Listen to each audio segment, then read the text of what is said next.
పూర్ణిమ prints ఆషాఢం sale flat 30% discount ప్రతి 5,000 రూపాయల కొనుగోలుపై ఒక చీర ఉచితం. కోర్టుకు టైం అవుతూ ఉంది. నీ కేసు ఏమిటో త్వరగా వివరించు నాయన. మా నాన్నండి, ఆయనకి 2 భార్యలండి.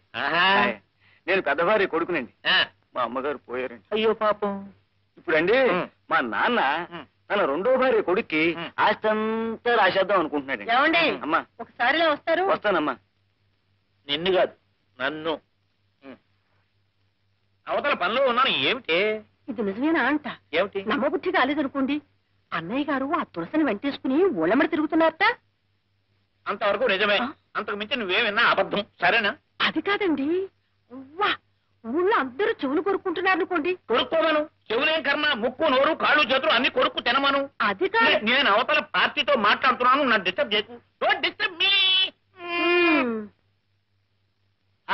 ఏమంటావయ్యా? మీ అమ్మగారికి 2 మొగుళ్ళు, మీ నాన్నగారు పోయారు.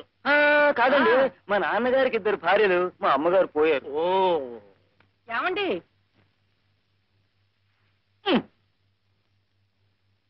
అబ్బా, ఏమిటి నీ గోళ? ఏమిటి నీ గోళ?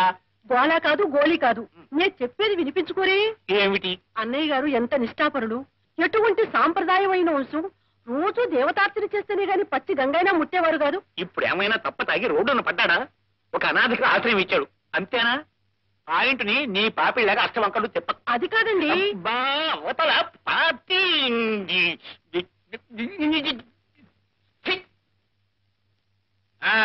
ఏమిటయ్యా నువ్వు అనేది? నీకు 2 భార్యలు, మొదటి భార్య పోయింది. కాదండి, నేను పోయాను. నమస్కారం, వెళ్ళొస్తా. ఇది ఎవరు పోలేదు. రాలేదు. వద్దండి బాబు, వద్దండి. అది కాదండి. అన్నయ్య గారు వారి పెద్దలు నిప్పు కడిగేంత ఆచారవంతులు కదా. మరి ఇన్నిలా వెళ్ళింది, పార్టీ బజార్కి వెళ్ళింది. నీ పాయింట్ ఏమిటి? తులసికి ఆయన ఆశ్రయం ఇచ్చాడు, అంతేనా?